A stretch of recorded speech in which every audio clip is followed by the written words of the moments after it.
Happy Sunday. Second big run day of the week. This week was a big old girl. In terms of the length of my longest run and also the total volume for the week. It is week 17, almost there, and this is the final peak,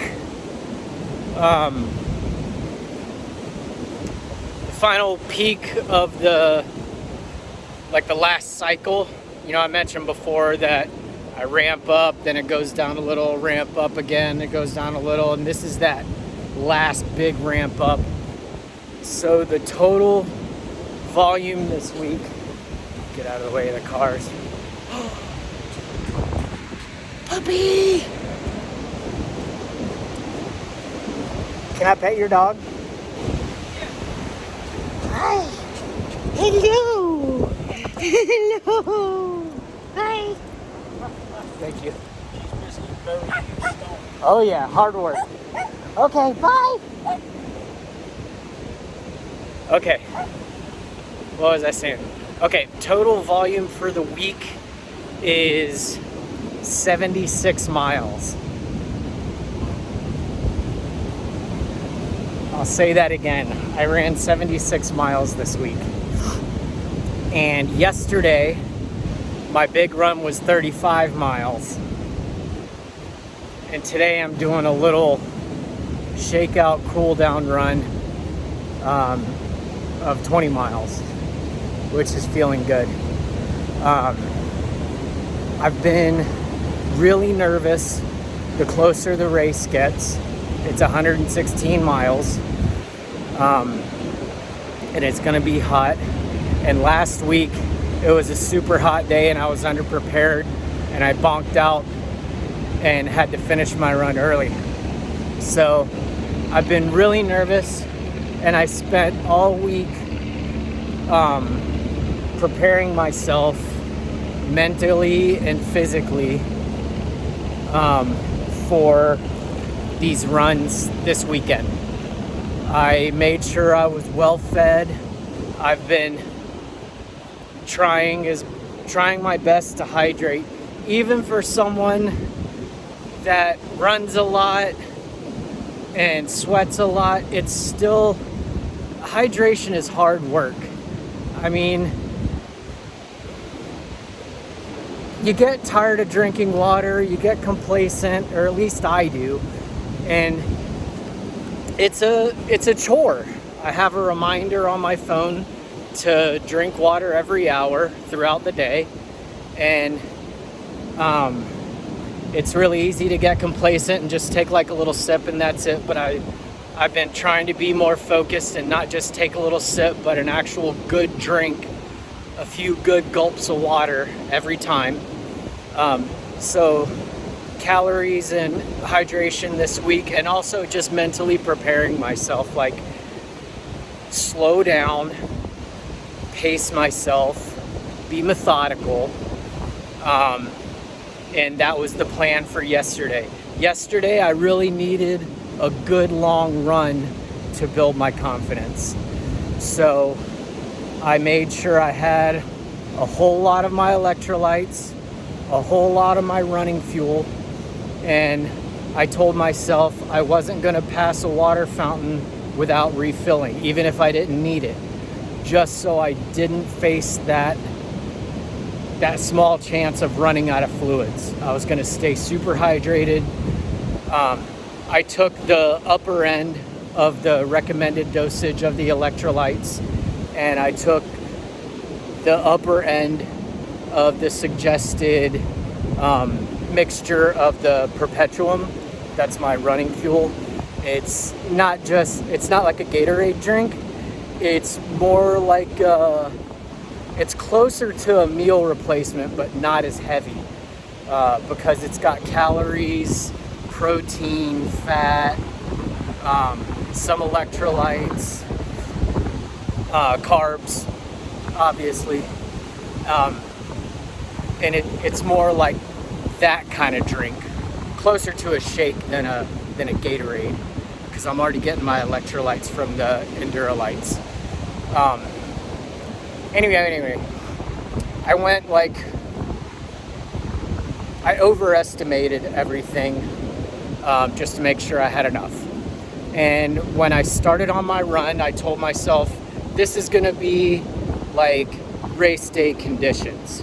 Other than the heat, which I can't do anything about. It's actually been kind of pleasant this weekend. It's been really breezy and some cloud cover and not quite as hot as last weekend. But anyway, everything else I was gonna try and replicate the best I could.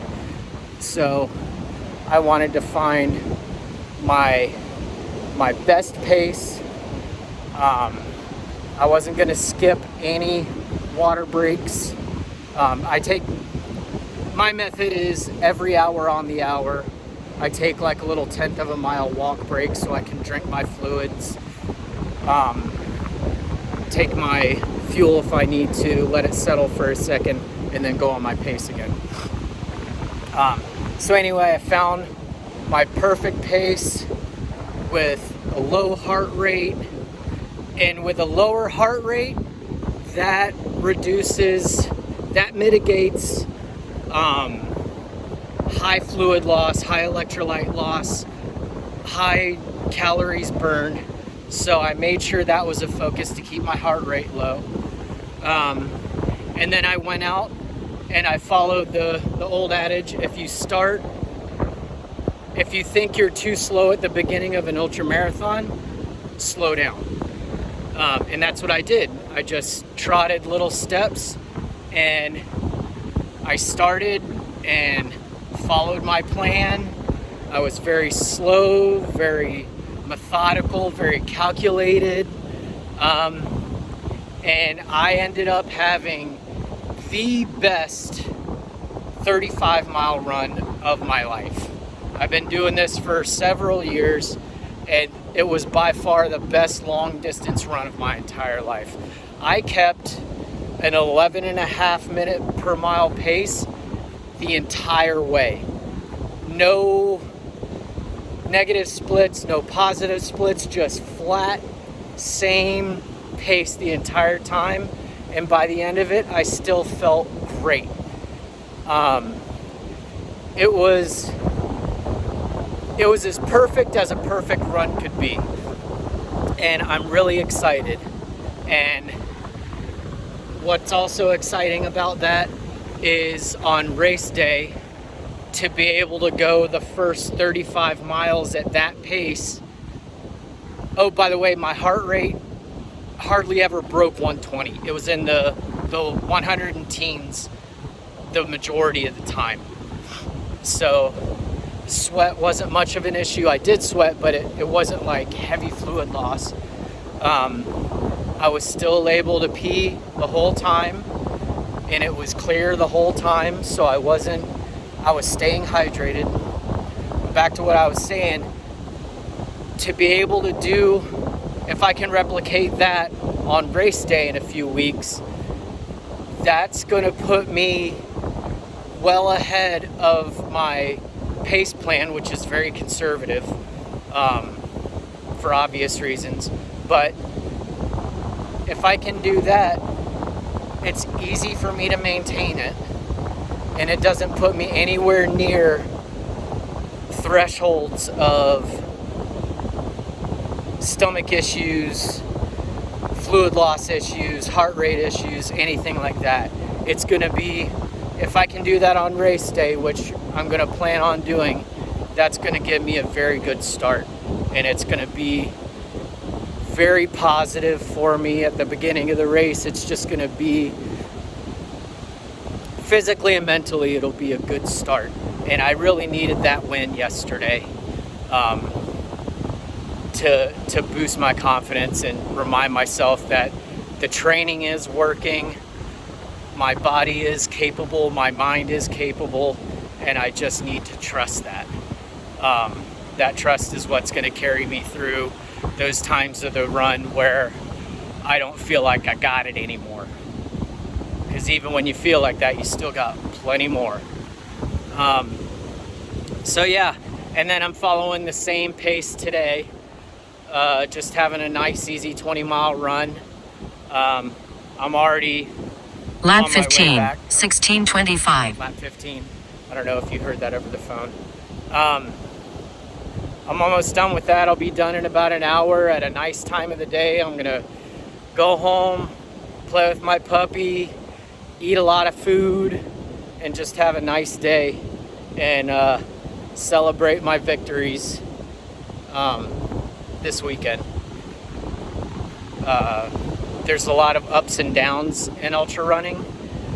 I've had a lot of downs lately, but this was a really, really good pick-me-up, so I'm going to celebrate that. Not going to get complacent from it or rest on my laurels, but it's important to celebrate your small victories. And with that, that's how things are going for training. I'm going to take a day off from running. I don't know if my coach is going to assign me some swimming like he's been doing on Mondays.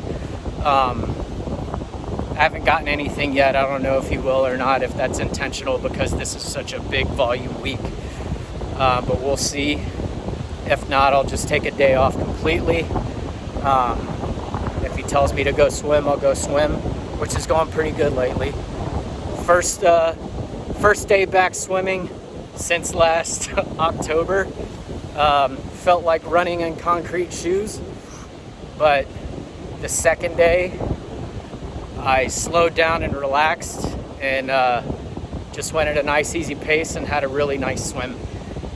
Reminding me how much I like swimming. So yeah, next 3 weeks are going to be deload weeks gradually. The volume's going to decrease. The length of the weekend runs is going to decrease. And I'm not going to decrease how much I'm hydrating and eating. I'm going to start building up those stores and make sure I don't hurt myself. Keep doing my stretches and yoga. Knock on wood, stay healthy. And then before I know it, it'll be race day. So I'll check in with you guys later. Love you, bye.